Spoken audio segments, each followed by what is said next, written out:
Hello everyone, कैसे सभी हो? सब अच्छे ही होंगे। थंबनेल देख के आपको ये तो समझ आ रहा होगा कि आज हम टीएमए की बात करने वाले हैं उन बच्चों के लिए जिनका एग्जाम अप्रैल मई 2026 में होने वाला है, चाहे वो क्लास 10th के बच्चे हैं चाहे वो 12th के बच्चे हैं।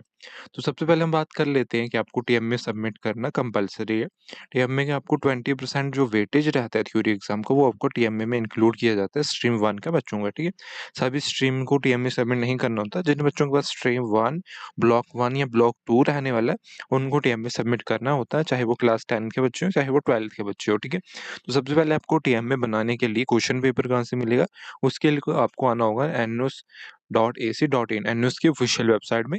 ऑफिशियल वेबसाइट में आने के बाद लर्नर कॉर्नर आपको देखने को मिलेगा। लर्नर कॉर्नर पे ट्यूटर मार्क असाइनमेंट में क्लिक करोगे तो आपको एक न्यू वेब पेज भी लिया जाएगा। ठीक है, इस वेब पेज पे आपको क्या मिलेगा, सिर्फ ट्यूटर मार्क असाइनमेंट्स। ठीक है, असाइनमेंट्स मिलेंगे। यहाँ आपको देखने को मिल रहा है कि आपके जो टीएमए सेशन 2025-2026 है उसके असाइनमेंट्स के क्वेश्चन पेपर आ चुके हैं। ठीक है, जिसकी सबमिट करने की लास्ट डेट क्या है, 31 जनवरी। 31 जनवरी से पहले आपको अपना टीएमए बना के सबमिट करना होगा।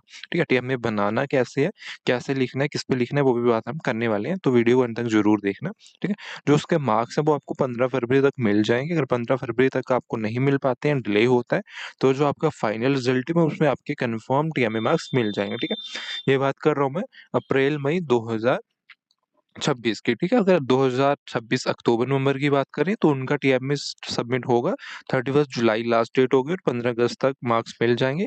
बट अगर 15 अगस्त तक मार्क्स नहीं मिलेंगे तो आपको फाइनल एग्जाम के रिजल्ट में मार्क्स मिल जाएंगे। थ्योरी एग्जाम होता है फाइनल, उसका जब रिजल्ट रिलीज होता है उसमें मार्क्स आपको दे दिए जाएंगे। ठीक है, आगे हम बात कर लेते हैं। अगर आप क्लास 10th में हो तो यहाँ से आपके क्वेश्चन पेपर स्टार्ट हो जाएंगे। ठीक है, तो यहाँ से क्वेश्चन नंबर हिंदी की बात करें, टू 201, 202 इस तरह से आपके क्वेश्चन पेपर कोड रहने वाले एकेडमिक सब्जेक्ट्स के। ठीक है, आपके जो टीएमए होते हैं वो सिर्फ एकेडमिक सब्जेक्ट्स के होते हैं, वोकेशनल सब्जेक्ट्स के नहीं होते हैं। ठीक है, वो भी हम बात करते हैं वोकेशनल सब्जेक्ट्स कौन से रहते हैं। ठीक है, सबसे पहले आपको यहाँ से अपना क्वेश्चन पेपर उठा लेना, जो भी आपके पास सब्जेक्ट्स हैं तो आप वहां से बनाना स्टार्ट कर सकते हो। बट अगर आपके पास अगर रीजनल मीडियम है तो आप रीजनल मीडियम के टीएमए यहाँ से डाउनलोड कर सकते हो और उनको भी अपने आंसर्स लिख सकते हो। ठीक है, यहाँ आपको क्लास 12th के देखने को मिलेंगे सीनियर कैंडिडेट।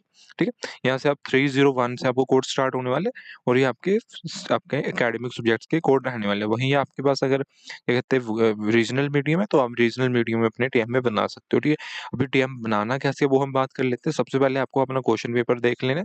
तो इस तरह से आप क्वेश्चन पेपर डाउनलोड करोगे।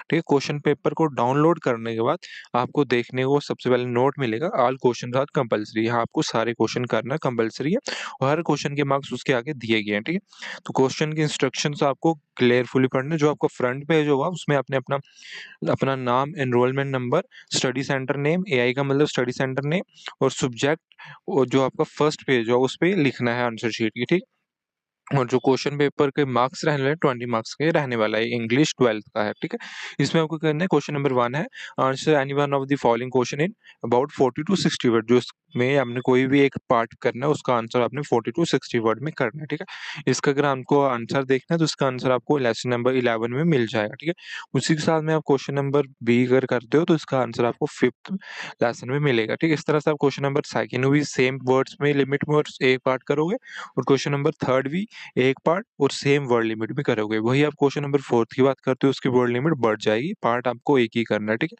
उसकी वर्ड लिमिट 100 to 150 वर्ड्स रहने वाली है और ये 4 मार्क्स का आंसर रहने वाला है। इससे पहले जो आंसर थे वो 2 मार्क्स के रहने वाले हैं। ठीक है, बाकी क्वेश्चन नंबर 5th की बात करते हैं, answer one of the following question in about 100 to 150 words, ये 4 मार्क्स का रहने वाला है। ठीक है, वही हम क्वेश्चन नंबर 6 की बात करते हैं, आपको paragraph type project type question रहने वाला है। इसको आपको 500 वर्ड्स में करना होगा। इसका आंसर आपको दोनों में से कोई एक पार्ट करना है। ठीक है, ये आपको 6 में करना है। अगर आप पैराग्राफ में करते हो तो 4 से 5 पैराग्राफ लिखने होंगे। ठीक है, 100 वर्ड्स के। और अगर आप अपने पॉइंट्स में लिखते हो फिर भी आपको 15 से 16 पॉइंट्स बनाने होंगे। ठीक है, मोस्टली इसको पैराग्राफ में ही लिखा जाता है तो वही आपके लिए सूटेबल रहेगा। ठीक है, इस तरह से आपने इसको क्वेश्चन को सॉल्व करके फाइनल आपको इस तरह के लुक में देना है। ये आपको फ्रंट पेज होगा। फ्रंट पेज में आपको सबसे पहले अपना name, enrolment number, class, subject code और उसके साथ में सब्जेक्ट का नेम। ठीक है, उसके साथ में मीडियम कौन सा रहने वाला है, हिंदी या इंग्लिश, स्टडी सेंटर का कोड जिसको आप एआई कोड भी बोलते हो और स्टडी सेंटर का एड्रेस भी लिखना है। ठीक है, अगर आप स्टडी सेंटर का नेम भी लिखोगे, ठीक है, वो भी लिखना है। आपके बाद कॉन्टैक्ट और आपका एड्रेस ये आपका ऑप्शनल है, ठीक है? कॉन्टैक्ट, एड्रेस और डेट ये आपके ऑप्शनल है। यहाँ आपको स्टडी सेंटर नेम भी ऐड करना होगा कोड के बाद, ठीक? उसके बाद आपको इस तरह से अपना क्वेश्चन नंबर फर्स्ट लिखना है। क्वेश्चन नंबर फर्स्ट लिखने के बाद जो भी आप पार्ट कर रहे हो उसको मार्क कर लेना है पार्ट ए। उसके बाद आपको इस तरह से आंसर लिखना स्टार्ट कर देना है, ठीक है? जैसे आपका 30 टू 40 वर्ड्स में इसका आंसर हो जाएगा, उसके बाद आपने क्वेश्चन नंबर सेकंड जो भी पार्ट कर रहे हो उसका क्वेश्चन लिखने के बाद इस तरह से आंसर कर लेना है, ठीक है? तीनों क्वेश्चन करने के बाद फोर्थ क्वेश्चन में आपको देखना है वर्ड लिमिट, ठीक है? फोर्थ क्वेश्चन का जो पार्ट कर रहे हो वहाँ लिखना है, उसके बाद इसकी वर्ड लिमिट ज़्यादा लिखनी है, ठीक है? उसके बाद क्वेश्चन नंबर फिफ्थ पे आपको सेम वर्ड लिमिट में लिखना है, ठीक है? 100 टू 150 वर्ड्स में। लिखने के बाद आपको क्वेश्चन नंबर 6 करना है। क्वेश्चन नंबर 6 का जो पार्ट कर रहे हो उसको अपने अच्छे से करना है और उसके साथ में आपको अगर आपका डायग्राम है वो भी आप प्रिंट करके या खुद से भी बना सकते हो। इस तरह से आपको फाइनल लुक इसको देना है, ठीक है? इसको बनाने के बाद आपको स्कैन करना है, स्कैन करने के बाद अपलोड करना होगा, ठीक है? अपलोड करने के लिए सिंपली आपको कहाँ जाना है? आपके डैशबोर्ड में, ठीक है? इस तरह से आपका डैशबोर्ड आपको देखने को मिलेगा, ठीक है? इस तरह का आपका डैशबोर्ड होगा। डैशबोर्ड में आपको बहुत सारे ऑप्शन देखने को मिलेंगे, एप्लीकेशन स्टेटस, पेमेंट स्टेटस, ठीक है? तो आपने सबसे पहले जाना है ट्यूटर मार्क असाइनमेंट में, ठीक है? ट्यूटर मार्क असाइनमेंट में अगर आप क्वेश्चन पेपर डाउनलोड कर रहे हो तो आपको डाउनलोड टीएमए पे क्लिक करना है, ठीक है? जो आपको ऑप्शन मिल रहा है यहाँ डाउनलोड टीएमए, वही आप अगर अपलोड करना चाहते हो तो आपको अपलोड टीएमए में अपलोड करना है, ठीक है? अपलोड करने के लिए सिंपली आपको यहाँ क्लिक करना है। अभी तो आपको यहाँ ऑप्शन नहीं देखने को मिलेगा, बट यहाँ आपको अभी बता रहे यू आर नॉट अवेलेबल। जैसे टीएमए स्टार्ट होगा यहाँ आपको ऑप्शन मिलेंगे सब्जेक्ट वाइज, ठीक है? वहाँ से आपने सिलेक्ट करके अपना टीएमए अपलोड कर देना है, ठीक है? सब्जेक्ट वाइज अपलोड करोगे, ठीक है? अपलोड करने के बाद आपका टीएमए मार्क्स आपको दे दिया जाएगा, ठीक है? जब आप टीएमए अपलोड कर दोगे तो यहाँ आपका टीएमए स्टेटस आपको बताएगा, ठीक है? सबमिटेड, ठीक है? या सबमिशन, जैसे सबमिट बताएगा, ठीक है? उसके बाद आपका टीएमए के जो मार्क्स है वो आपको बताएगा कि एलोकेट हुए हैं कि नहीं हुए हैं, और जो टीएमए के मार्क्स हैं वो आपको देना जाएगा, ठीक है? इस तरह से आपके मार्क्स आपको यहाँ देखने को मिलेंगे, जैसे 19, 18, 16, 17 इस तरह के आपको मार्क्स देखने मिलेंगे।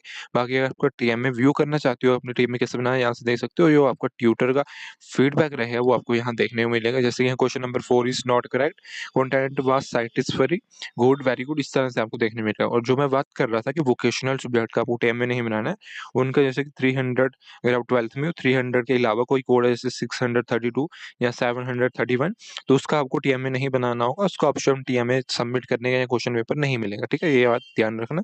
और 10th में तो अभी आपको सेम रहेगा। अगर आपका 600 या 700 या कुछ और कोड है जो आपका 200 से या 300 से अलावा है, तो उसका आपको टीएमए नहीं बनाना है। टीएमए सिर्फ एकेडमिक सब्जेक्ट्स का बनता है, ठीक है? इस तरह से आप अपना टीएमए सबमिट करके अपना मार्क्स ले पाओगे, ठीक है? लास्ट डेट मैंने आपको बता दी 31 जनवरी है। बाकी आपको टीएमए के रिलेटेड कोई डाउट हो कमेंट सेक्शन में पूछ सकते हो। उसी के साथ हमारे टेलीग्राम चैनल को भी ज्वाइन कर सकते हो जिसमें आपको बहुत सारी अपडेट्स टाइमली मिल सकती हैं। Thank you.